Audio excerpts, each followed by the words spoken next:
Assalamualaikum warahmatullahi wabarakatuh. Hmm, Kepada teman-teman yang akan mengikuti UAS ya, UAS Sosiologi dan Antropologi.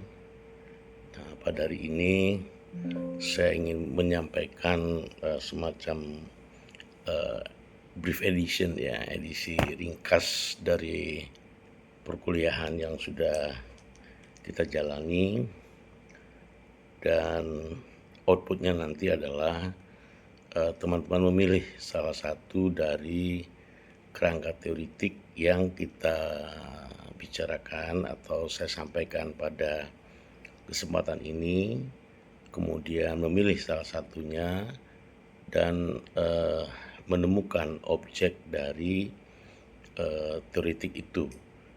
Jadi misalnya kita mengambil satu objek teoritik, misalnya kita contoh aja Pierre Bourdieu misalnya, soal modal kapital ya, atau modal atau kapital, ada arena, habitus. Nah, kemudian carilah objeknya gitu. Nah, jadi pada kesempatan ini saya akan menyampaikan ringkasan dari studi kita, karena saya memang dalam beberapa minggu tidak bisa hadir dan juga tidak bisa membuatkan rekaman ya, karena memang berbagai hal yang tidak bisa saya selesaikan. Dan pada hari ini saya akan buat ringkasannya sekaligus memberikan kesempatan teman-teman untuk memilih kerangka teori tertentu, dan dari situlah kemudian kita akan bertemu dalam objek yang dipilih. Saya juga akan menyampaikan sampel-sampel objek yang mungkin memudahkan teman-teman untuk menyelesaikannya. Jadi menganalisa ya melalui sebuah teori sosiologi antropologi, kemudian mencari objeknya dan membuat artikel yang bebas ya, bisa esai, bisa apa saja, yang penting itu adalah pikiran teman-teman, hasil analisa yang berasal dari objek tertentu ya. Dan penyerahannya kalau kita ujian tanggal 2 Juni, nanti saya berkesempatan 1 minggu, jadi teman-teman bisa menyerahkannya pada tanggal 9. Nah, tapi saya berikan diskon lagi karena kita memasuki Hari Raya Idul Adha, maka saya berkesempatan pada teman-teman untuk menyerahkannya pada tanggal 11 Juni. Wah, cukup panjang ya, 9 hari ya. Lagi pula teman-teman perlu mencermati teorinya sehingga objeknya bisa terbaca dengan jelas gitu ya. Jadi saya berikan kesempatan pengumpulannya tanggal 11 Juni. Nah, ya, 11 Juni. Jadi bukan 2 Juni sesuai jadwal ujiannya, tetapi tanggal 11 Juni ya, untuk pengumpulan terakhirnya. Baik, saya akan memulai dengan konsep atau terminologi yang kita sebut dengan teori. Nah, apa sih teori itu? Nah, kadang-kadang orang sering-sering bertanya ya, sering menggunakannya tapi kadang-kadang juga tidak mengerti apa itu teori, dan kemudian bagaimana teori-teori itu bekerja. Nah, itu yang sering terjadi. Nah, teori itu merupakan piranti ya, atau semacam instrumen untuk memberikan interpretasi atas fakta yang masih bersifat samar-samar. Lantas kita akan menemukan fakta-fakta itu yang kemudian diteorikan oleh sejumlah orang. Nah, mereka yang menteorikan itu pastilah dia menemukan fakta yang tidak sama dengan kita, tetapi memiliki kemiripan atau memiliki sebuah situasi yang, secara objektif mungkin berbeda, tetapi dia punya, eee, permasalahan-permasalahan yang relatif sama. Jadi sekali lagi kita sebut teori, dia sebagai piranti untuk memberikan interpretasi atas fakta. Jadi kita menggunakan teorinya Pierre Bourdieu, kemudian, teori itu tentu ada, interpretasi atas fakta-fakta yang terjadi misalnya kayak gitu. Nah, para ahli sosiologi itu menyebut teori itu sebagai, kumpulan pernyataan yang memiliki kaitan logis. Jadi jangan lupa ketika kita memahami satu kerangka teoretik berarti ada kaitan logisnya. Ini seperti yang, disebutkan oleh James L. Gibbs, nama orangnya. Dia melihat bahwa teori itu kumpulan dari pernyataan yang memiliki kaitan logis. Ada logikanya gitu. Ada hubungan sebab akibatnya. Dia tidak, hadir lahir begitu saja. Itu yang paling penting. Tapi ada, kaitan logisnya dari fakta-fakta yang ditemukan di lapangan. Kemudian menjadi cermin dari kenyataan yang ada. Yaitu baik itu yang, bersifat atau memiliki sifat-sifat tertentu atau memiliki ciri-ciri tertentu pada peristiwa tertentu atau pada benda-benda yang, eee, partikularistik gitu ya, benda-benda yang bersifat, eee, tertentu dan ada pada satu lokus tertentu. Nah, makanya ketika kita membandingkan dengan lokus kita, kita harus menyadari lokus dari orang-orang yang melahirkan teori itu. Jadi nggak asal kita, comot aja satu teori yang tidak kemudian berkaitan dengan fakta-fakta yang kita miliki. Nah, itulah makanya ada pilihan-pilihan. Jadi dia tidak, hanya berdasarkan satu kondisi, tertentu saja. Gitu. Nah, kemudian ada juga yang menyebutkan bahwa teori-teori itu harus memiliki unsur-unsur tertentu. Ya, misalnya teori itu ada konsepnya, ada definisinya, ada proposisinya gitu ya. Maka dia disebut sebagai, teori ya. Kemudian juga ada hubungan logis minimal dari dua konsep atau lebih. Dalam sosiologi itu sangat penting ya, bahwa ada hubungan logis minimal dari dua konsep atau lebih. Jadi ada konsep, A, B, C gitu, kemudian, dia memiliki hubungan logis dengan itu. Itu unsur dari sebuah, teori. Dia tidak hanya didasarkan pada satu konsep saja. Jadi ada lebih dari satu konsep yang kemudian dia memiliki hubungan logis ya. Kemudian hubungan tersebut tercermin adanya fenomena sosial. Jadi misalnya begini, Pierre Bourdieu misalnya, saya menggunakan Pierre Bourdieu karena itu lagi populer ya, habitus misalnya, bahwa dalam habitus itu ada cerminan fenomena sosialnya, bahwa suatu masyarakat itu kemudian menyukai suatu kesenian atau menyelenggarakan satu kesenian. Nah, gitu. Jadi habitusnya mereka adalah pelaku-pelaku yang membangun kesenian atau menyelenggarakan kesenian atau menyaksikan kesenian. Nah, di sini tentu ada, cerminan, fenomena sosial yang terjadi. Jadi mereka itu menyaksikan satu pertunjukan disebabkan oleh apa? Gitu. Misalnya disebabkan oleh kebutuhan spiritual, kebutuhan bersih desa, kebutuhan, mempersatukan masyarakat sekitarnya. Sekarang wayang itu kan tujuan mempersatukan sekarang ini ya. Tidak hanya tuntunan tapi juga dia mempersatukan masyarakat karena masyarakat kemudian berbondong-bondong menyaksikan wayang, di mana di lain, kalau tidak ada peristiwa wayang tidak ada, masyarakat yang berkumpul, gitu.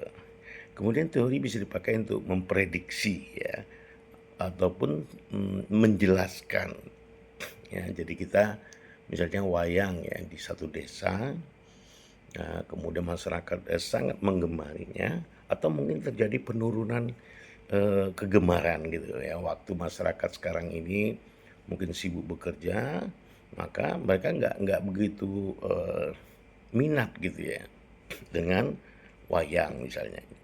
Nah, jadi, ini merupakan masalah gitu ya, maka kita harus menjelaskannya dengan, teori-teori tertentu. Nah itu. Oke, eee, dalam konteks ini mungkin kita akan lebih banyak menggunakan, teori sosiologi modern ya. Teori sosiologi modern itu adalah satu, pendekatan tertentu yang digunakan dalam pengkajian dan sifatnya adaptif atau yang terbaru. Nah, jadi jangan gunakan teori-teori yang sudah usang, yang sudah, tidak lagi bisa menjelaskan fenomena sosial yang ada.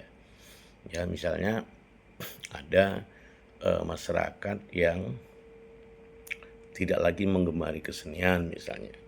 Nah, kemudian dia, menggunakan teori yang salah, misalnya dia menggunakan teori kelas misalnya, atau teori konflik. Nah, di sana tidak ada konflik, tidak ada tidak ada, kelas-kelas sosial yang menonjol. Nah, itu maka dia tidak bisa digunakan teori itu, kecuali ada konflik gitu. Jadi masyarakat itu tidak menyukai kesenian karena diselenggarakan oleh orang yang tidak dia sukai. Misalnya, kepala desanya korup misalnya, wah dia males itu nonton wayang dari penyelenggara yang korup misalnya, dia takut nanti terlibat, takut ini, takut itu. Nah, itu konflik.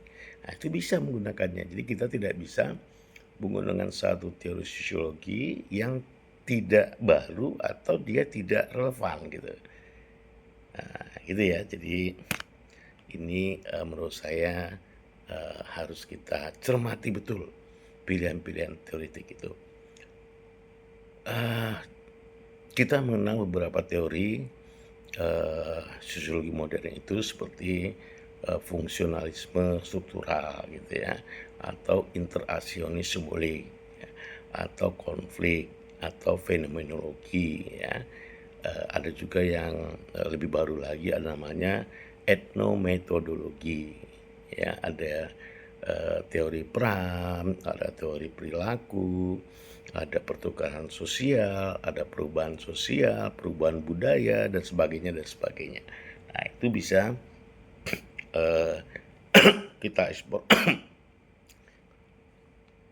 kita eksplorasi, melalui bacaan-bacaan kita untuk menemukan, teori-teori itu. Nah, saya pikir sebelumnya sudah kita, bicarakan banyak ya tentang teori-teori itu. Nah, ada satu teori yang kemarin di studi S2 itu menggunakan, teori strukturasi Anthony Giddens. Nah, ini menarik ya. Nah, Giddens ini terkenal dengan teori strukturisasi atau strukturasi gitu lebih ya, yaitu apa namanya, penautan antara struktur maupun tindakan. Jadi seseorang itu bertindakan berdasarkan struktur yang ada. Misalnya, wayang diselenggarakan untuk bersih desa oleh kepala desa misalnya. Ada struktur desa yang kuat di sana mendominasi untuk terjadinya pertunjukan wayang atau pertunjukan apa sih, tari, musik, teater, atau pameran seni rupa dan sebagainya. Yang kemudian, eee, berbagai tindakan masyarakat itu, di lingkungan sosial tertentu berfungsi untuk menciptakan strukturnya supaya masyarakat terus-menerus memeliharanya, kemudian masyarakat mempercayai bahwa dengan pertunjukan itu mereka akan terpenuhi, kebutuhan-kebutuhan spiritualnya, kebutuhan-kebutuhan hiburannya, ya bisa jadi. Jadi tidak hanya sekedar spiritualistik tapi juga entertainment gitu ya, hiburan-hiburan. Nah, di sini dia banyak menjelaskan tentang, eee, dualitas struktur gitu ya. struktur yang mampu, merangkai sejumlah tindakan sosial, kemudian juga tindakan itu akhirnya membentuk struktur yang serupa. Jadi orang yang menyukai ludruk, maka, dia akan membentuk suatu, tindakan sosial bersama yang kemudian membentuk struktur yang serupa. Artinya mereka menyukai, teater tradisional, apapun dia akan nonton, entah itu ketoprak, ada sandur, dan, lain sebagainya. Nah, banyak sekali kita juga bisa melihat ada Parson untuk fungsionalisme ya. Dia juga berkaitan dengan, struktur fungsional. Jadi dia menjadikan struktur dan fungsi sebagai komponen penting dalam menciptakan atau dia mempercayai adanya, kestabilan di masyarakat. Nah, masyarakat itu stabil, jadi masyarakat itu tidak, banyak mengalami diferensiasi dengan tindakan-tindakannya atau dengan struktur yang ada di dalam masyarakat itu. Kemudian, eee, andil dari masyarakat itu, kemudian membentuk ya masing-masing, sistem itu ke dalam, kehidupan masyarakatnya. Nah, sistem ini baru akan beroperasi secara lancar apabila semua bagiannya itu melaksanakan fungsinya. Jadi misalnya dalam pertunjukan, tari lah misalnya ya, maka seluruh aparatur yang ada di situ yang membangun, yang memiliki struktur-struktur tertentu yang secara institusional kemudian mereka terlibat. Ya, kemudian mungkin juga, yang berada dalam struktur kekerabatan misalnya ya. Jadi, keluarga-keluarga kita yang merayakan, sebuah resepsi misalnya, maka keluarganya kan hadir semua. Nah, itu namanya, terciptanya hubungan kekerabatan yang kemudian, hubungan kekerabatan itu menjalankan fungsinya sebagai kerabat gitu, gitu. Jadi kerabat-kerabatnya hadir semua. Nah, kehilangan suatu fungsi tertentu akan menurunkan nilainya atau terkena pengaruh tertentu. Jadi ada situasi yang mengakibatkan kekerabatan itu, tidak berfungsi atau dia tidak mau menjalankan fungsinya sebagaimana mestinya. Nah, gitu ya. Jadi bisa jadi gitu, eee, bisa jadi, di dalam hubungan kekerabatan itu mungkin ada perselisihan misalnya atau, persepsi yang tidak sama gitu ya. Nah, itu akan membentuk gitu ya atau mengurangi nilai, dari, hubungan-hubungan itu. Nah, ini, kita, bisa membaca, eee, teori struktur fungsionalnya, Talcott Parsons misalnya. Nah, itu salah satu contoh ya. Nah, kemudian juga, kita bisa menggunakan, teori dari Michel Foucault atau Foucault gitu ya. Foucault ini merupakan, satu, sosiolog atau seorang sosiolog yang dikenal, sebagai, orang yang banyak menjelaskan teori tentang kekuasaan ya.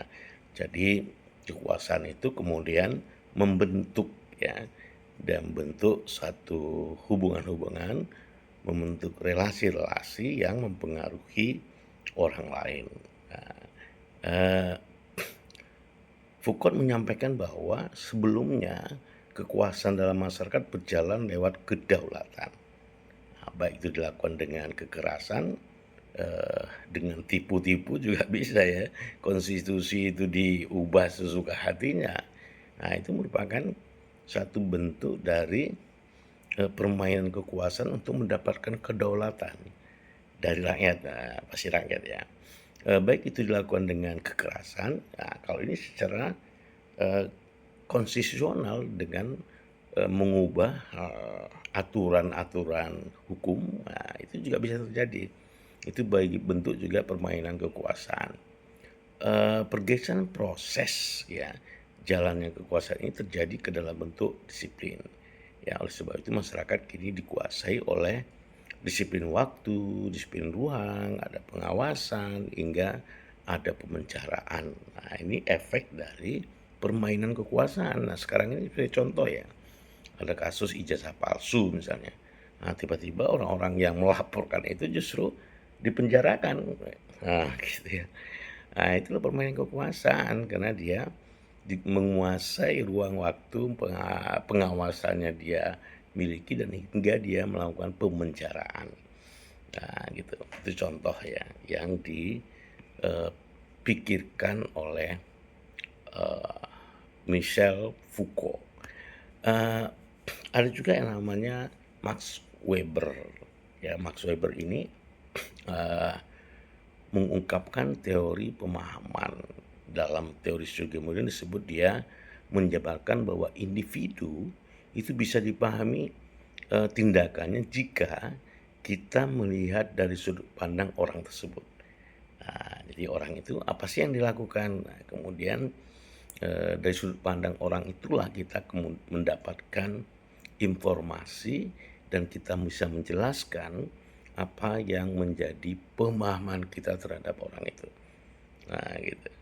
Ini Max Weber. Nah, eee, dia juga berpendapat tentang, teori tindakan sosial ya. Dia juga melakukan pendekatan dengan teori tindakan sosial. Didiskusikan bahwa, tindakan seseorang semestinya itu memperlihatkan, perilaku orang lain serta diarahkan dengan tepat. Nah, dia mengarahkan, me menggiringlah ya suatu atau seseorang untuk, bertindak sesuai dengan yang, dia inginkan. Nah, ini juga banyak yang, tertarik dengan Weber ini, eee, karena ini dia menggunakan ada 4 faktor ya, 4 faktor yang, eee, bisa membentuk tindakan sosial itu. Pertama misalnya, eee, rasional instrumental. Jadi menggunakan logika ya seperti, seorang yang usianya belum cukup jadi wakil presiden kemudian dirasionalisasikan gitu. Butuh anak muda gitu ya, butuh Gen Z, gen ini ya. Nah, sehingga ada rasionalisasi itu menyebabkan orang juga mempercayainya. Nah, kemudian juga ada, eee, rasional yang berorientasi nilai. Ya, misalnya dulu Gus Dur itu jadi presiden karena ada orientasi nilainya, dirasionalisasikan bahwa kita butuh orang sipil dan orang sipil yang religi. Nah, gitu. Jatuhlah kepada Gus Dur. Nah, wakilnya siapa? Orang yang dirasionalisasikan nasionalisme. Jadi nasionalisme agama gitu. Nah, muncullah nama Megawati misalnya. Nah, dalam kesenian juga bisa begitu. Kalau disebut sebagai, rasionalisasi yang memiliki nilai misalnya, eee, satu kesenian dihadirkan lewat, program pemerintah misalnya. Nah, itu orientasinya nilai di mana pemerintah itu dianggap ya punya sarana, punya dana, punya perangkat yang bisa menyelenggarakan kesenian. Nah, ini orientasi nilai. Jadi rasionalisasi yang berorientasi nilai. Nah, ada juga yang tindakan yang sifatnya tradisional. Ya, jadi itu merupakan kebiasaan-kebiasaan ya dari dulu ya, ya itu gitu. Nah, itu juga ada proses tindakan yang bersifat tradisional dan terakhir yang keempat, Weber ini menyebut ada tindakan afektif ya atau, eee, tindakan-tindakan yang menggunakan rasa gitu ya. Nah, jadi untuk terciptanya satu kesenian misalnya, ada hubungannya dengan rasa. Nah, kok rasanya kok lebih baik itu, nah gitu ya. Atau, ada unsur-unsur berkesenian yang, eee, memang orang melakukannya karena, ada, kesamaan-kesamaan hubungan emosional misalnya. Nah, misalnya di satu kelurahan itu banyak orang Jawa Timurnya misalnya, maka lu dihadirkan ludruk. Kalau banyak orang Jawa Tengahannya dilarikanlah wayang gitu. Nah ini, yang disebut sebagai, tindakan afektif. Nah ini dalam Weber 4 tindakan ini penting ya untuk dijalankan sebagai sebuah proses, pemahaman sosiologi. Nah gitu. Nah oke, di sini teman-teman bisa bisa, eee, memilih gitu ya, mana yang tepat dengan objek atau fakta dari fenomena sosial yang ada. Nah kita, misalnya akan memilih sebuah teori konflik misalnya ya. Nah konflik sosial itu, ketika adanya perbedaan antar individu atau kelompok dalam masyarakat tidak dapat dinetralisir atau didamaikan. Nah ini banyak terjadi ya, di komunitas-komunitas kesenian kita, terjadinya perpecahan itu karena ada, pandangan-pandangan, ada upaya-upaya yang tidak bisa didamaikan.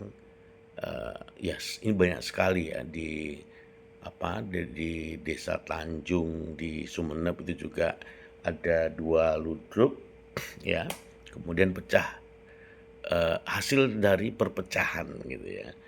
Ada rukun famili dan, satu lagi rukun karya gitu ya.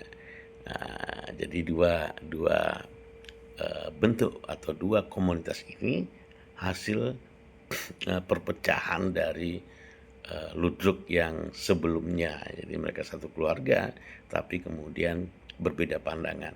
Ada juga banyak sekali lah di mana-mana saya banyak menemukan di Jombang misalnya, ada ludruk, saya nggak bisa menyebutkan namanya ya, hasil dari, eee, konflik-konflik yang terjadi di internal komunitas. Nah ini bisa kita jadikan media ya, perbedaan-perbedaan itu di dalam komunitas itu, eee, karena memang mungkin pembacaan terhadap masyarakatnya yang berbeda.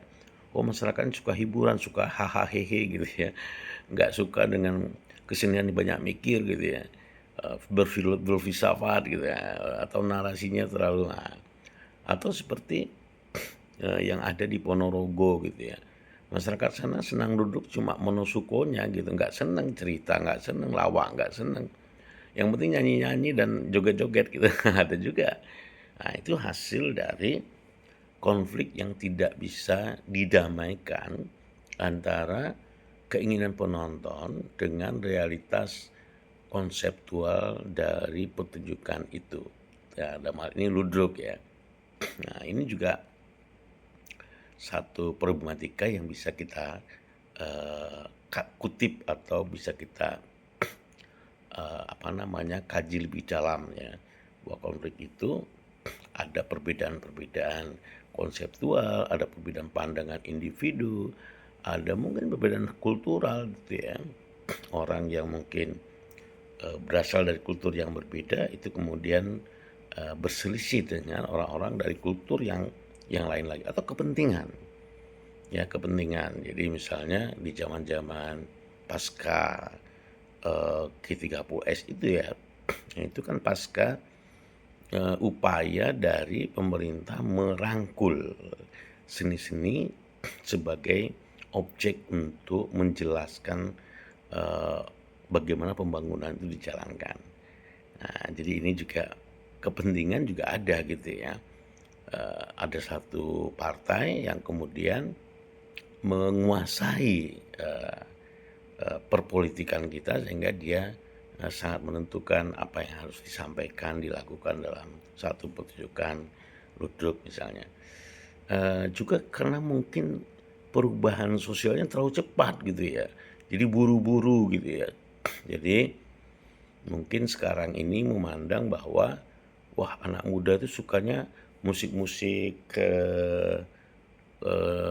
musik-musik disko gitu ya. Maka ludruknya kemudian menampilkan yang musik-musik modern gitu. Nah, kemudian konfliknya yang terjadi adalah penerimaan masyarakat yang belum melihat itu sebagai satu kebutuhan ini juga akan menimbulkan konflik tertentu. Ya. Misalnya juga Remo gitu ya, ada Remo Bolet ya, ada Remo Munalifata, mungkin terjadi, diferensiasi perubahan gitu ya. Maka lebih suka pada satu bentuk yang halus, yang mungkin yang keras dan sebagainya. Inilah konflik-konflik yang sering terjadi. Nah, ini kita bisa lihat dalam fenomena sosial yang terjadi di masyarakat kita.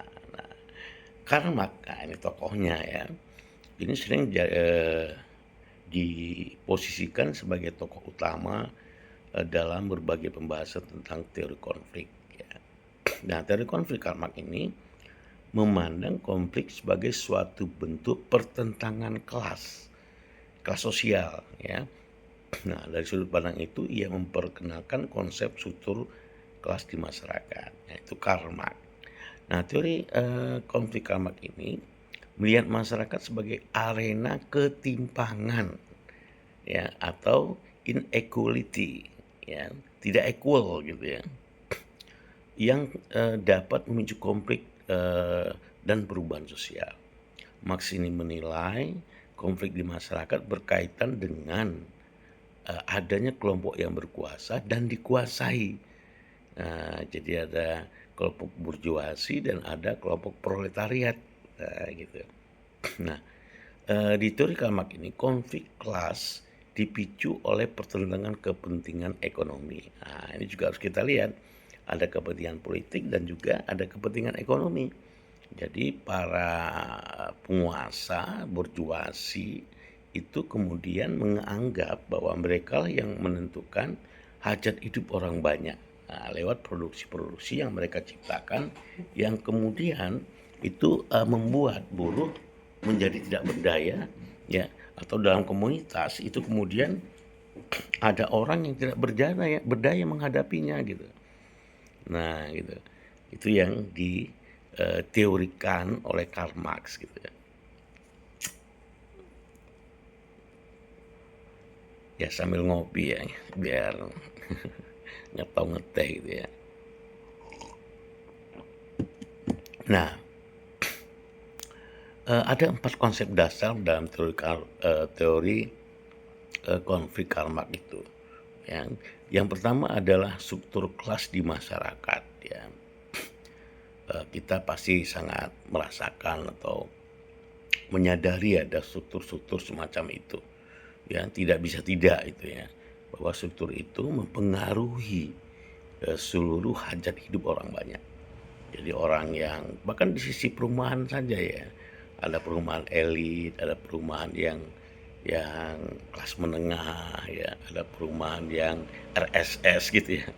Nah, itu semua juga bentuk dari struktur kelas di masyarakat gitu. Ya, tidak mungkin orang eh, yang pekerjaannya buruh itu bisa tinggal di tempat atau di kelas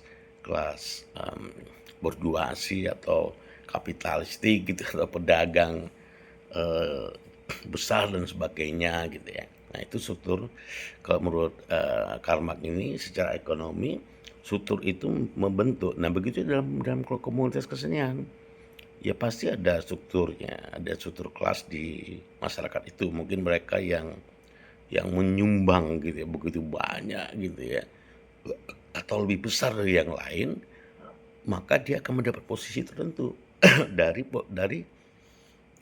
komunitas itu ya. Misalnya dia membangunkan gedung misalnya, atau dia memberikan peralatan pakaian dan sebagainya, maka dia membentuk struktur kelas tersendiri di masyarakat atau dalam komunitas kesenian.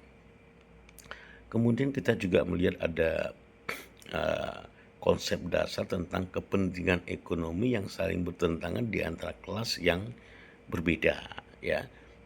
Nah, misalnya dalam sebuah pertemuan, wah kita makanannya polo pendem aja gitu misalnya. Ini kelas-kelas eh, kelas-kelas menengah ke bawah lah, atau mungkin lebih banyak kelas bawah ya, polo pendem atau makanan-makanan ringan yang ya seadanya berupa telo, kacang gitu ya.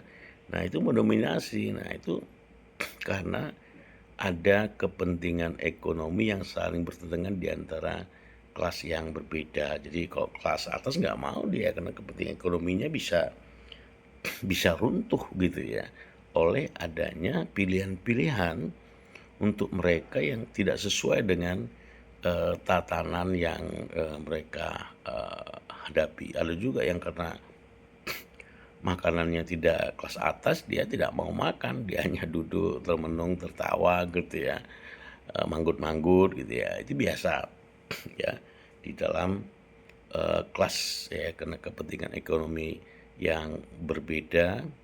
Dan kemudian juga ada, pengaruh besar dia di kelas ekonomi itu terhadap gaya hidup. Jadi orang yang kalau nonton kesenian itu kalau duduk di depan tuh masih pakai jas gitu ya, atau pakai pakai pakaian tradisi ya, atau keren lah ya orang-orang yang duduknya di depan. Nggak mungkin orang yang kumuh dan sebagainya duduk di depan di bangku paling depan ya. Nah ini juga, menunjukkan pengaruh besar dari kelas ekonomi tertentu terhadap gaya hidup ya, gaya hidup tertentu. Nah kemudian juga adanya pengaruh konflik, kelas terhadap perubahan sosial. Nah tentu masyarakat yang berdiri di belakang menonton itu tidak tinggal diam ya, mereka merasa direndahkan, merasa tidak bisa nonton dengan nyaman, sementara, dia juga bagian dari penonton gitu.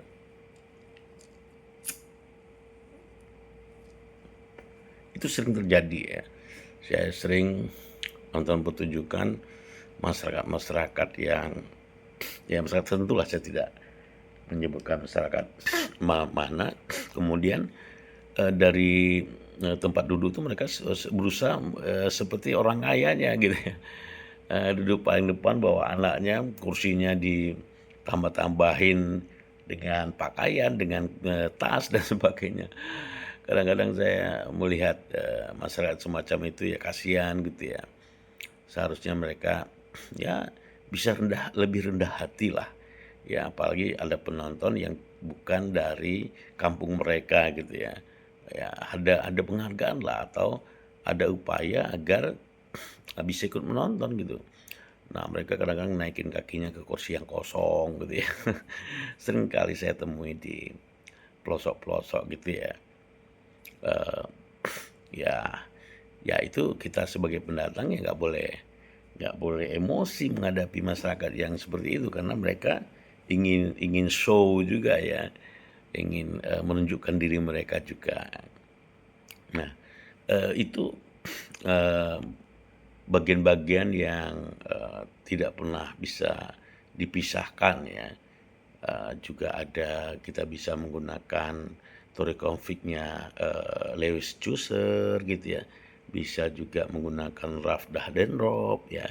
Nah, ini teman-teman bisa mengeksplorasinya dari sisi mana, konflik itu terjadi ya, bisa juga melihatnya dari Max Weber, dia juga punya kecenderungan untuk bisa menjelaskan tentang, eee, teori konflik itu. Nah, ya. Nah, ini menurut saya, para teman-teman yang, banyak gitu ya, banyak menggunakan, situasi sosial yang ada untuk kemudian bisa menjelaskan gitu ya bagaimana kondisi-kondisi di masyarakat itu, eee, terjadi dan kemudian kita akan berhadapan dengan situasi yang tentunya akan sangat menentukan dalam kita menganalisa, fakta-fakta yang terjadi di masyarakat melalui kesenian yang mereka, jalankan gitu ya.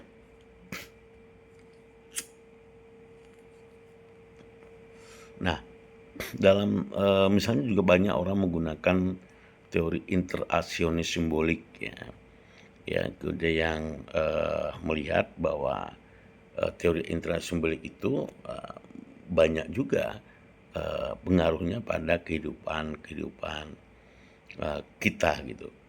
Nah, eee, dalam interaksi simbolik itu ya, ada beberapa konsep dasar yang harus, kita, pahami. Nah, kita akan coba eee, melihat buku dari ini sangat populer ya buku ini sebagai sebuah, ringkasan ya pemahaman tentang, teori sosiologi modern yang dibuat oleh Bernard Raho ya. Raho ini, orang NTT sebenarnya ya tapi dia, eee, cukup telaten lah menurut saya.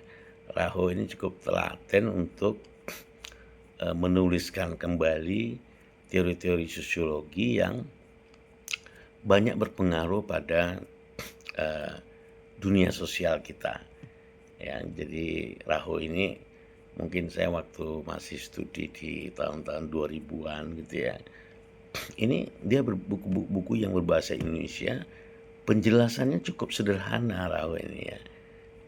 Raho ini sangat sederhana penjelasannya dengan bahasa yang mudah dimengerti dan menurut saya, dia sangat, cermat gitu ya, melihat sudut-sudut pandang dari, teori-teori sosiologi itu yang kemudian bisa kita atau mudah kita pahami.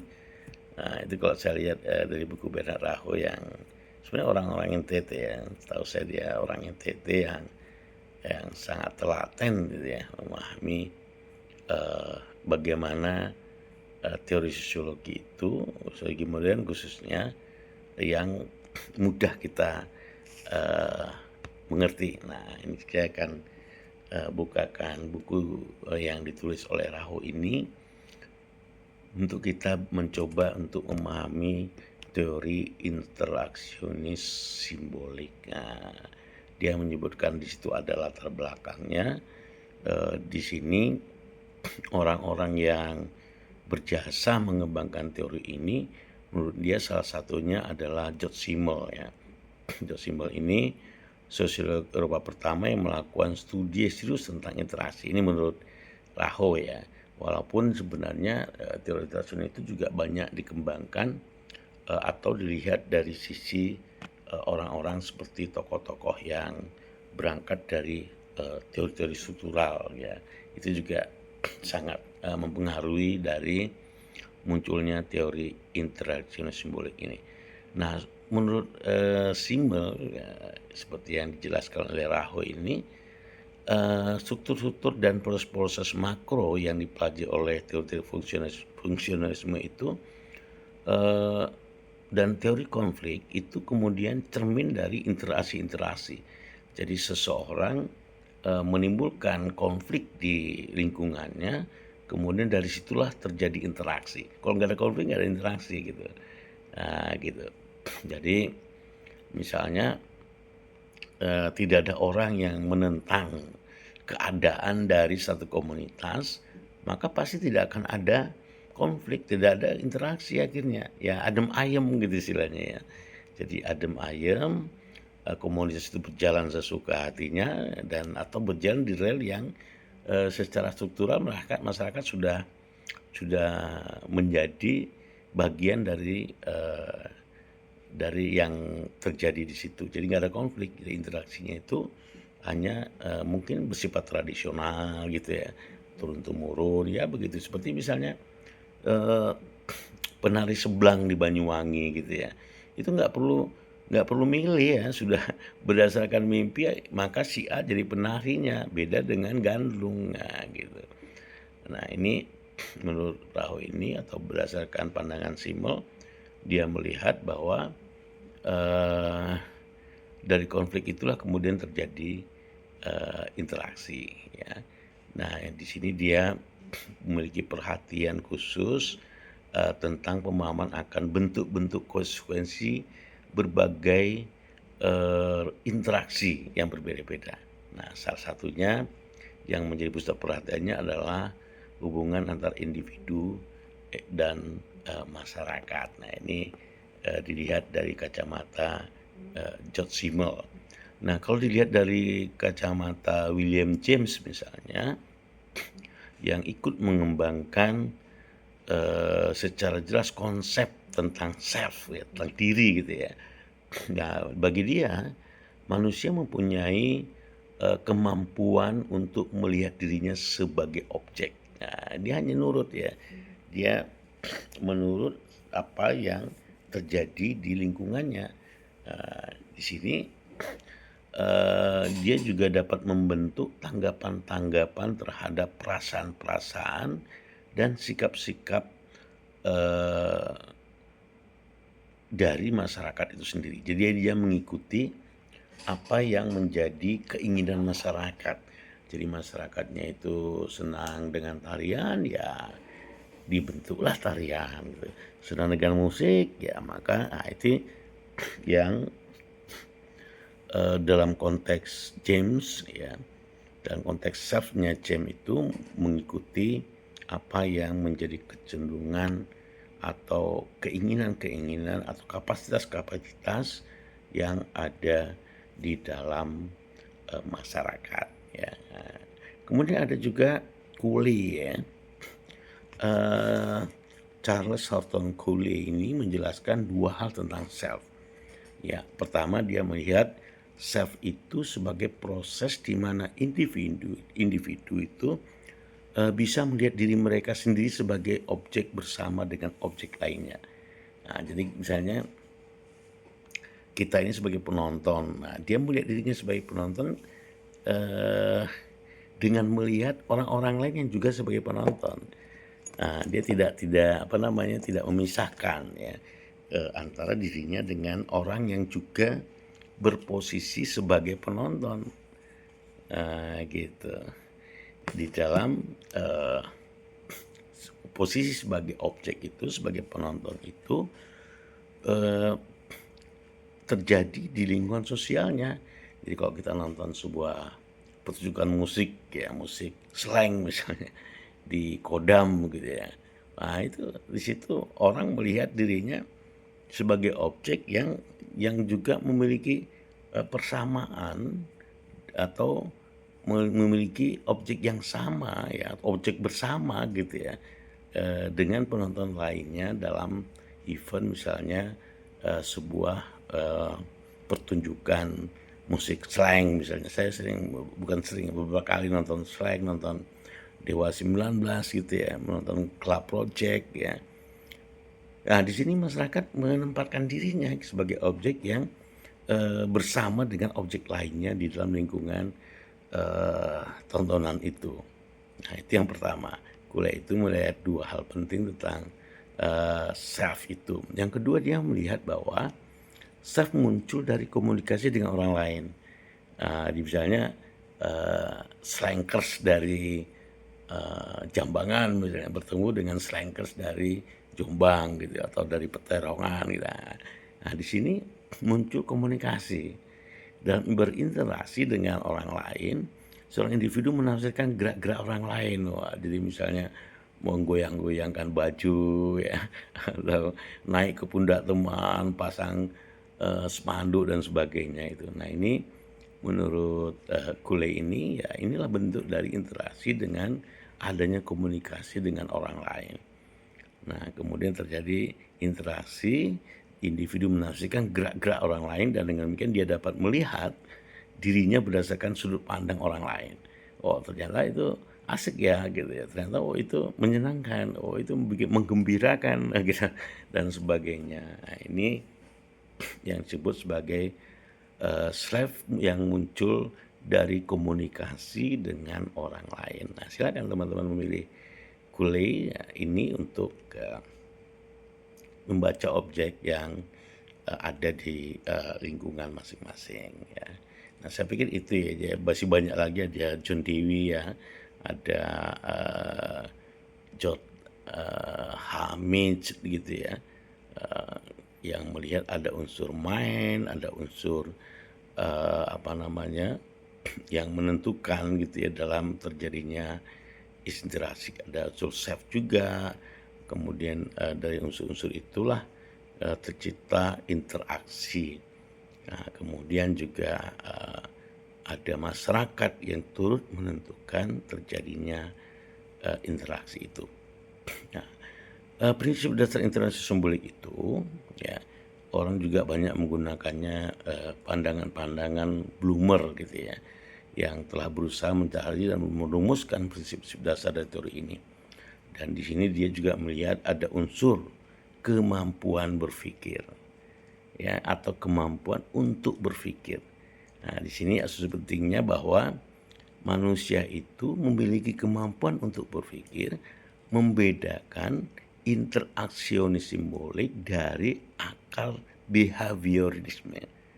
Nah, jadi interaksi itu bukan sekedar kebiasaan, bukan sekedar ikut-ikutan gitu ya, tetapi dia berangkat dari dasar yang kuat bagi orientasi teoritis kepada interaksi simbolik itu, di mana kita melihat bahwa individu-individu itu di dalam masyarakat tidak dia sebagai makhluk-makhluk yang dimotivasi oleh faktor dari luar yang berada di luar kontrol mereka dalam bertindak. Nah, ini lain lagi. Ya, Bloomer ini juga berangkat dari teoretikus yang lain, John Dewey, ada Thomas, ada Cooley, dan juga tentu Mead ya, yang banyak mendorong proses interaksi yang berangkat dari self itu. Ada kondisi-kondisi tertentu yang dihadapi oleh seseorang. Nah, jadi menurut mereka individu-individu di dalam masyarakat itu tidak dia sebagai makhluk yang dimotivasi oleh faktor di luar yang berada di luar kontrol mereka. Jadi mereka sebenarnya juga punya pilihan gitu, punya pilihan, dan mereka juga ada ada refleksi diri juga untuk mereka bertindak. Jadi tidak bertindak sesuka hati mereka, atau tidak bertindak atas dasar ya perilaku orang lain gitu. Jadi mereka punya mindset juga untuk bertindak, tidak hanya oleh faktor di luar mereka, tapi dalam diri mereka juga tertanam mindset untuk bertindak. Jadi kemampuan berpikir individu itu menentukan mereka di dalam bertindak atau berbuat sesuatu di dalam lingkungan sosial mereka. Nah, ini ya, jadi interaksi simbolik ini juga tidak melihat akal budi sebagai benda gitu ya. Orang kadang-kadang melihat, ada juga yang melihat akal budi hanya sebuah benda, sebuah thing gitu ya, atau struktur fisik gitu, melainkan satu proses yang berkesinambungan. Nah, ini proses ini adalah bagian dari proses yang lebih luas ya, aksi dan reaksi di antara manusia. Nah, selain kemampuan berpikir, juga ada unsur berpikir dan berinteraksi. Jadi orang memiliki kemampuan untuk berpikir yang bersifat umum. Jadi kemampuan itu dibentuk dalam proses interaksi sosial. Nah, pandangan ini mengantarkan atau mendorong interaksi simbolik untuk memperhatikan satu bentuk khusus dari interaksi sosial, yaitu adanya sosialisasi. Nah, kita sering mendengar ada proses sosialisasi untuk membangun hubungan-hubungan kerja maupun hubungan-hubungan pemasaran gitu ya. Nah, pendukung dari teori semua ini menganggap bahwa bahasa sebagai sistem simbol yang maha besar ya. Nah, kata-kata adalah simbol karena mereka menunjuk kepada sesuatu yang lain. Kata-kata memungkinkan terciptanya simbol-simbol yang lain. Nah, perbuatan, objek-objek, dan kata-kata yang lain bisa ada dan mempunyai arti hanya karena mereka telah atau bisa diluruskan melalui penggunaan kata-kata. Nah, sosialisasi kadang-kadang juga dapat bersifat motivasi gitu ya, dapat juga berupa penjelasan produk dan sebagainya. Jadi misalnya kita semua punya produk kesenian ya, mungkin orkestra misalnya, atau ada kelompok teater, kita sebuah kelompok teater yang akan memproduksi suatu pertunjukan, maka perlu ada interaksi melalui bahasa, melalui kata-kata. Kita harus menjelaskan, mungkin kita membuat isu-isu yang dapat mendorong orang untuk menyaksikan pertunjukan itu. Nah, simbol-simbolnya penting karena memungkinkan manusia untuk bertindak secara sungguh-sungguh manusiawi ya. Mereka terdorong untuk ingin mengetahui apa yang disosialisasikan itu. Nah, simbol-simbol mungkin manusia untuk berhubungan dengan dunia material atau dunia sosial. Mungkin dari situ terbentuk kebersamaan di antara masyarakat. Nah, dia kemudian juga menyempurnakan kemampuan manusia untuk memahami lingkungannya ya. Juga simbol-simbol menyempurnakan kemampuan manusia untuk berpikir ya. Jadi misalnya dari sebuah produk mungkin perlu ada ini ya, perlu ada pemahaman bersama dari seluruh anggota masyarakat itu gitu. Ya, jadi banyak sekali unsur-unsur yang bisa kita lihat dari interaksionis simbolik itu. Nah, silakan teman-teman yang punya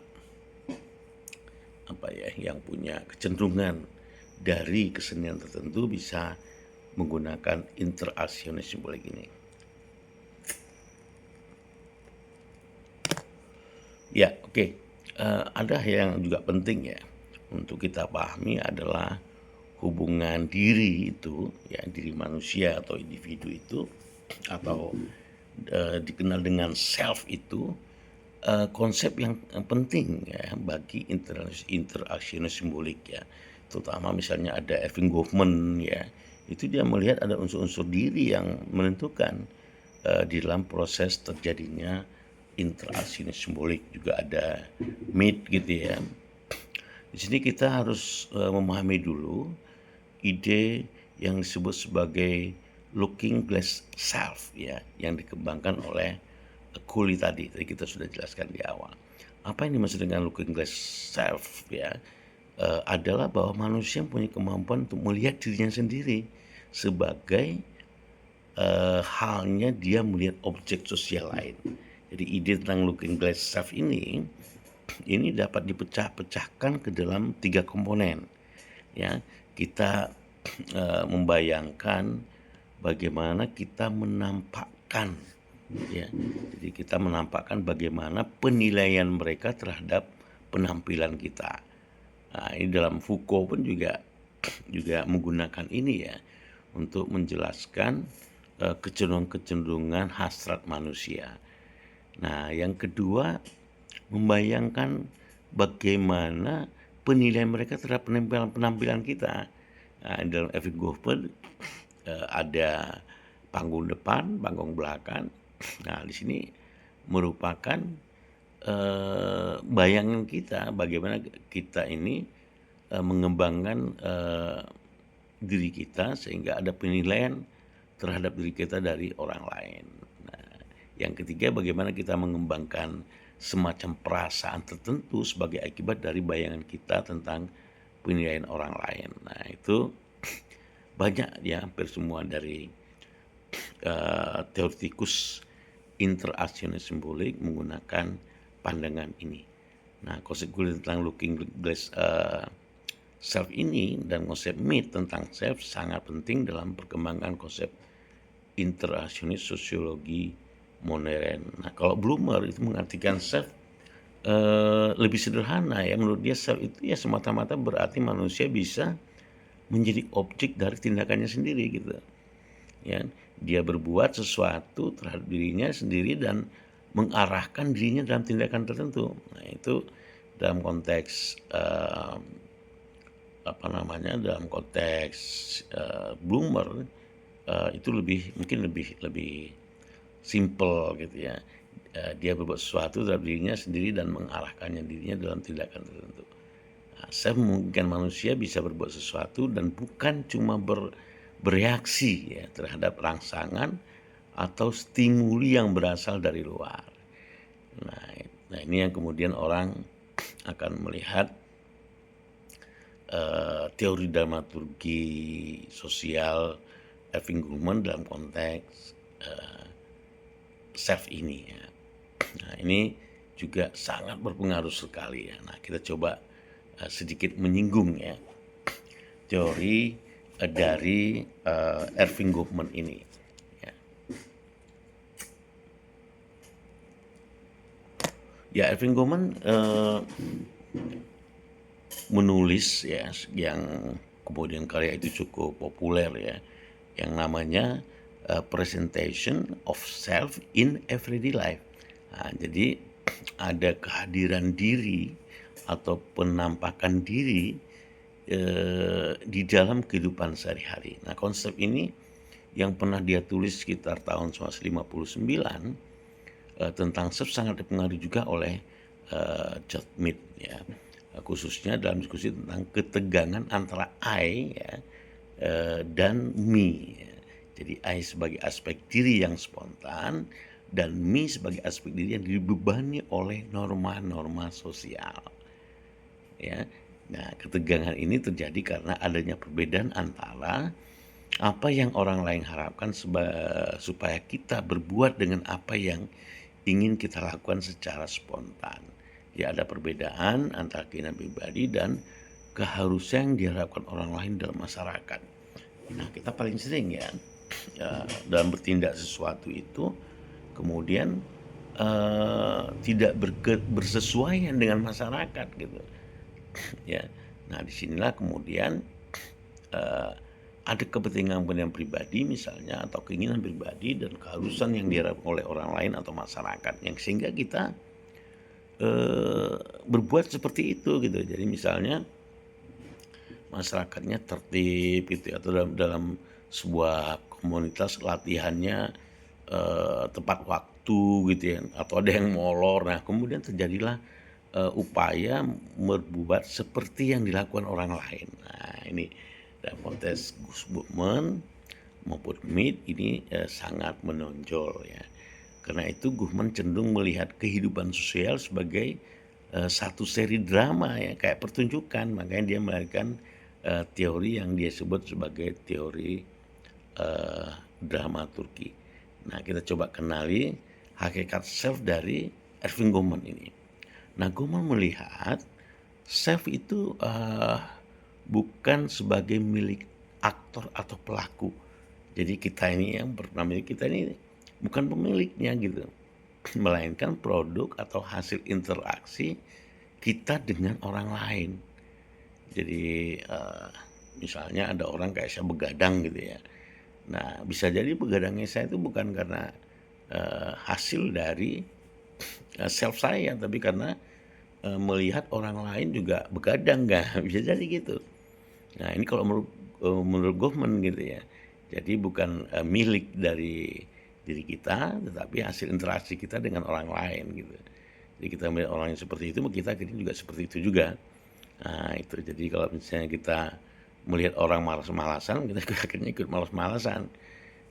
Jadi makanya kalau banyak yang menyarankan kalau kita ingin jadi orang soleh ya bertemanlah dengan orang soleh gitu. Kita ingin pintar bertemanlah dengan orang pintar gitu. Nah, ini konsep Goffman ini melihat dengan cara itu. Jadi seorang bertindak karena dia melihat tindakan dari orang lain.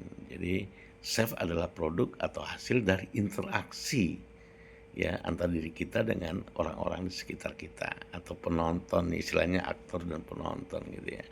Maka ada kemungkinan bahwa interaksi selama hubungan-hubungan itu terjadi bisa terganggu gitu. Ya, dia bisa merubah dirinya menjadi yang lain. Justru dalam pendekatan dramaturgi Goffman ini ingin menyelidiki proses-proses yang ditempuh oleh aktor untuk mengatasi gangguan-gangguan yang mungkin timbul dari interaksinya. Nah, Goffman punya asumsi bahwa ketika individu berinteraksi atau memainkan peran dirinya, maka mereka ingin supaya dirinya itu bisa diterima. Maka dia akan menyesuaikan atau mendorong lebih besar lagi sesuai dengan dirinya gitu. Jadi orang yang ya apapun lah ya. Jadi misalnya kenapa kita mendengar ada korupsi berjamaah di DPRD misalnya DPR ya karena memang eh, secara tidak langsung ya suka tidak suka gitu ya kita akan terpengaruh gitu. Kita akan terpengaruh oleh tindakan orang lain. Nah, itu mungkin kita bisa merasakan sendiri ya. walaupun tidak semua ya, tidak semua seperti itu ya, mereka memainkan peran-peran seperti yang kita perankan gitu. Seperti kalau saya sih lebih, gampang melihatnya pada, eee, korupsi berjamaah gitu ya, atau, dalam satu komunitas rame-rame untuk mundur gitu ya dari komunitas itu karena ya itulah jadi banyak hal yang kemudian secara bersama-sama dilakukan oleh suatu komunitas. Nah, karena perbuatan atau tindakan, orang lain. Nah, itu hakikat self yang dimiliki oleh Erving Goffman, ya. Jadi self atau diri yang mereka tampilkan dalam pertunjukan penampilan mereka cukup kuat untuk mengesankan sehingga orang lain itu memberikan, deskripsi tentang diri mereka gitu. Oh, ternyata seperti itu ya kita ya, nah gitu. Jadi, ini salah satu, ada juga yang melakukan itu karena dibayar gitu ya, ada juga. Kayak buzzer-buzzer politik itu mungkin hati nurani mereka tidak seperti itu ya, tapi karena mereka, ditanggung hidupnya gitu ya, eee, maka, mereka mau tidak mau, suka tidak suka akan menampilkan sesuatu secara bersama-sama untuk menyerang kebaikan, menyerang kebenaran. Ya buzzer-buzzer yang, buzzer-buzzer politik ya itu lain lagi, tidak karena keinginan dia sendiri, tapi karena dia didorong oleh, pendapatan yang mungkin dengan mudah ya, hanya dengan sekedar, menyinggung, menolak gitu ya, atau membuat berita-berita bohong yang sama gitu ya. Nah itu, oke, eee, jadi, Goffman ini ada konsep yang namanya front stage ya, dalam mengikuti analogi teater ya. Dia melihat bahwa panggung depan atau yang kita tampil di masyarakat itu berfungsi untuk mendefinisikan situasi. Jadi kita pakai jas itu, wah ini pasti, ke acara yang formal misalnya, kalau kaosan itu pasti lagi rileks. Nah ini bentuk-bentuk pendefinisian diri kita terhadap orang lain. Nah, Common juga membedakan bagian-bagian lain dan proses itu. Ada bagian yang disebut dengan setting ya. Eh, Setting itu bagian yang secara fisik ya bisa kita, ya itu tadi saya bilang kalau pakai jas itu ada dasinya, ada jasnya, mungkin dalamnya ada sebagainya sebagainya. Itu properti-properti dengan setting tertentu untuk menunjukkan diri, seseorang. Ada bagian juga yang disebut dengan personal front ya. Nah, personal front ini terdiri dari barang-barang yang membantu, memberi kesan kepada orang lain ya. Misalnya, eee, ya perangkatlah, semua properti bisa bisa kita sebutkan di sini. Sehingga orang dapat dengan cepat mendefinisikan kita. Jadi misalnya pakai kopiah, nah ini pasti ke masjid nih, pasti kalau sarung nih pasti santri dan sebagainya. Ini seorang itu memakai, eee, apa yang dia gunakan itu mendefinisikan dirinya, tentang, apa yang dia kerjakan gitu ya. Selanjutnya, Goffman ini juga mengatakan bahwa oleh karena orang pada umumnya berusaha menampilkan suatu diri mereka atau self mereka, diidealkan dalam proses, maka mau tidak mau mereka menyembunyikan hal-hal tertentu dalam pertunjukan atau keberadaan atau performa diri mereka. Jadi misalnya menyembunyikan hal-hal yang bersifat negatif, misalnya dia lagi sedih gitu ya, tapi tampil di depan orang, gembira gitu, atau sebaliknya gitu. Jadi ada self manipulation gitu ya, tampilan yang memanipulasi dirinya sendiri. Itu bisa terjadi.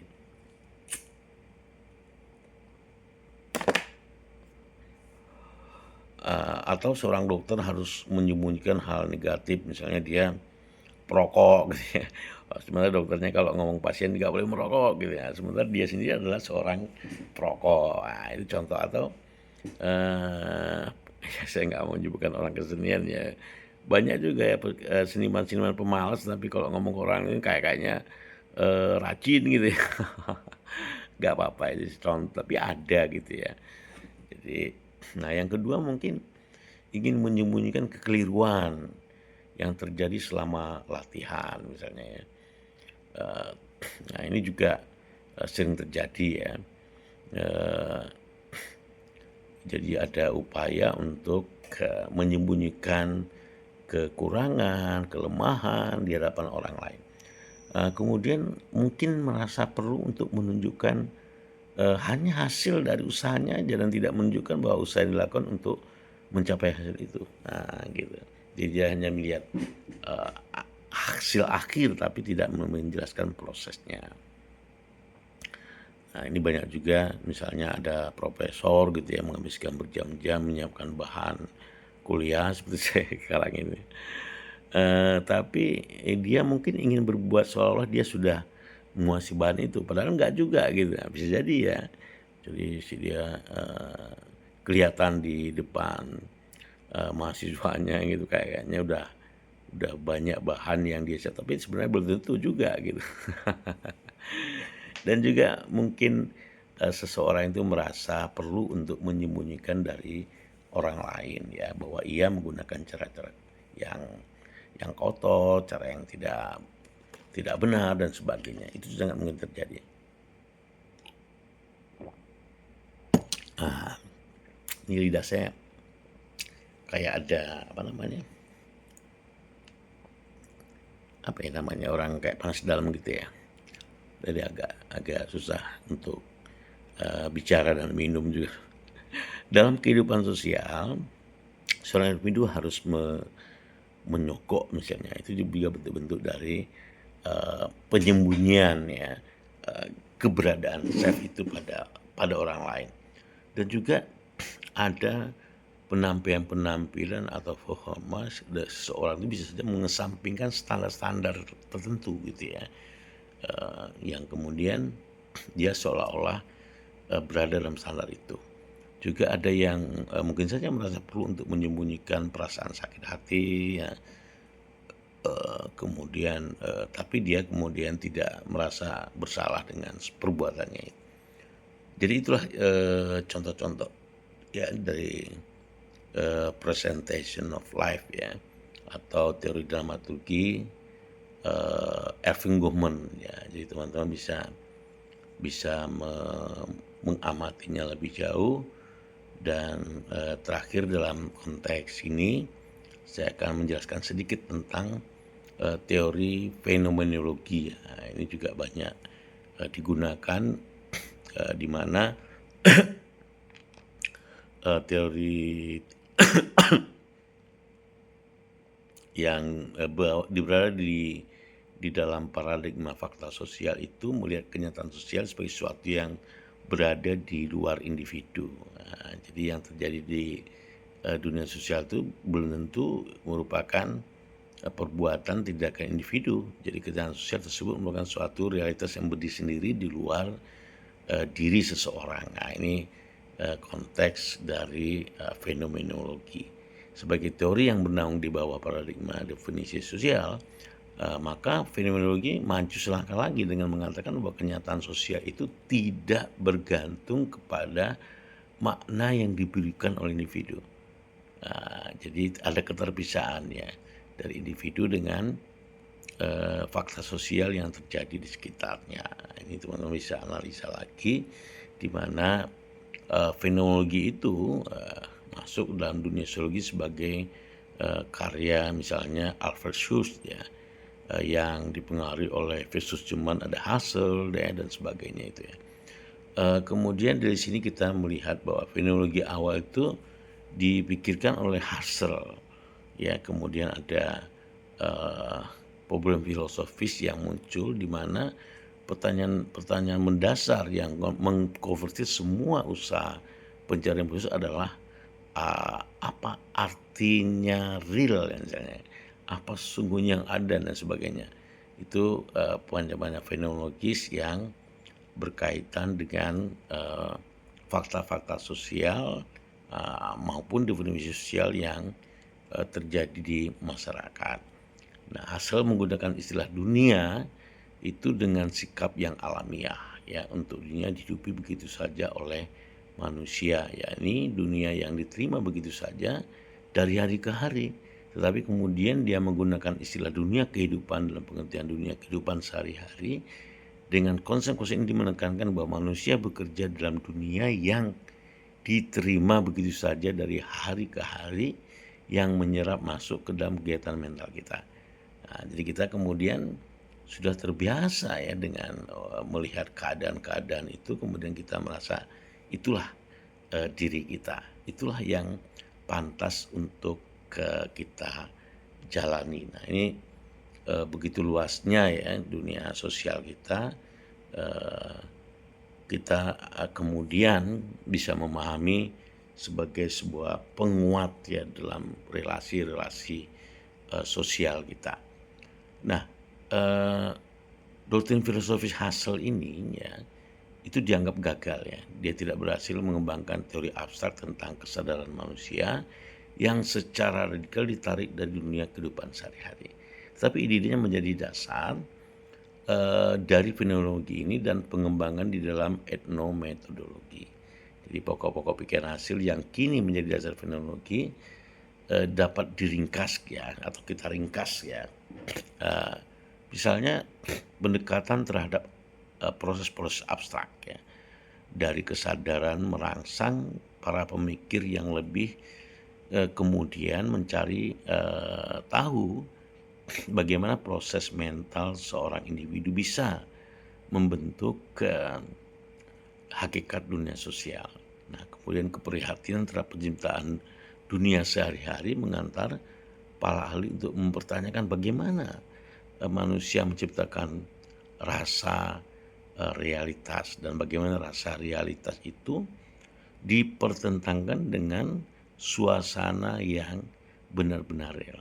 Nah, jadi sangat banyak upaya untuk melihat fenomenologi itu sebagai bentuk kesadaran kita berhadapan dengan kenyataan.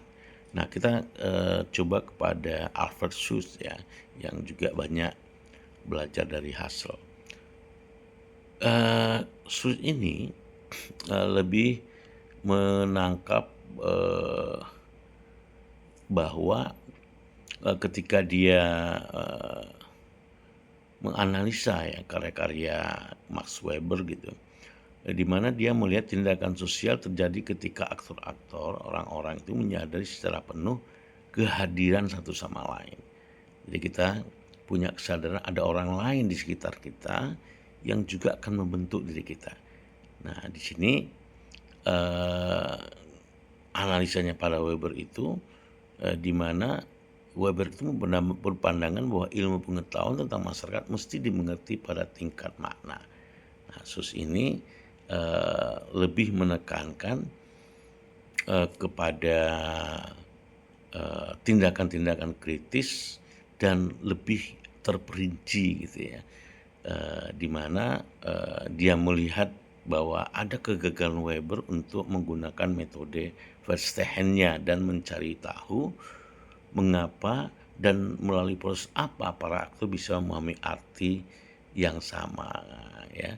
Jadi Sus ini juga punya banyak perbedaan dengan Husserl, di mana Sus dipengaruhi secara mendalam oleh fenomenologi Husserl, tapi dia dengan segera meninggalkan beberapa konsep dari Husserl seperti soal abstraksi radikal ya, pikiran yang murni atau hukum-hukum abstrak tentang kesadaran semangat. Itu ada beberapa konsep yang diterimanya, yaitu berkaitan dengan natural attitude ya, bahwa manusia itu ya punya sikap-sikap yang naturalistik juga gitu atau lebih alamiah dan sebagainya.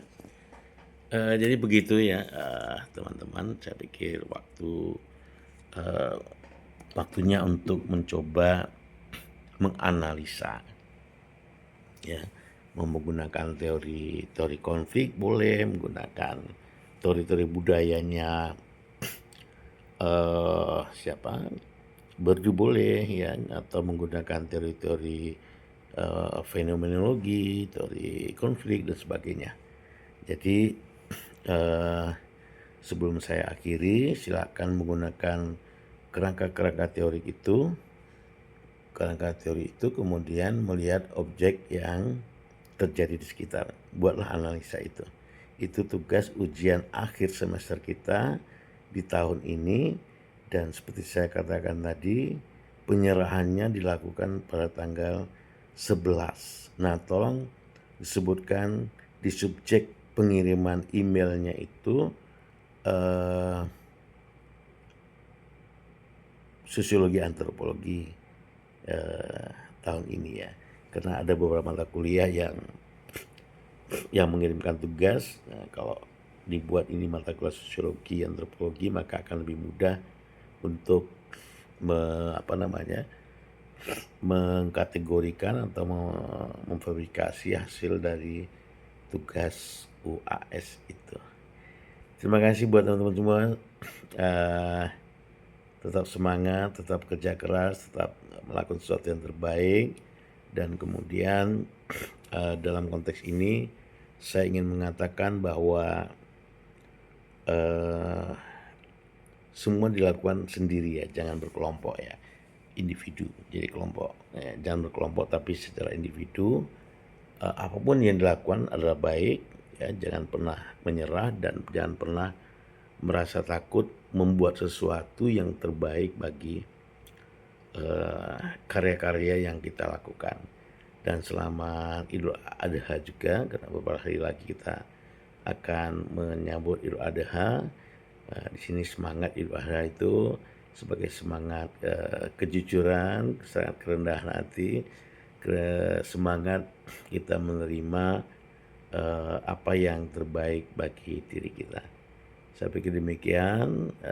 Mohon maaf jika ada salah, dan jangan lupa mengerjakan sendiri atas karya sendiri, dan itu adalah yang terbaik buat kita. Ada waktu cukup saya pikir, dari tanggal 2 sampai tanggal 11 ya, 9 hari ya. Karena ada waktu-waktu yang teman-teman mungkin disibukkan oleh kegiatan-kegiatan di rumah masing-masing untuk menyegarakan atau untuk mengikuti aktivitas Idul Adha itu. Oke teman-teman semua, terima kasih. Saya akhiri. Wassalamualaikum warahmatullahi wabarakatuh.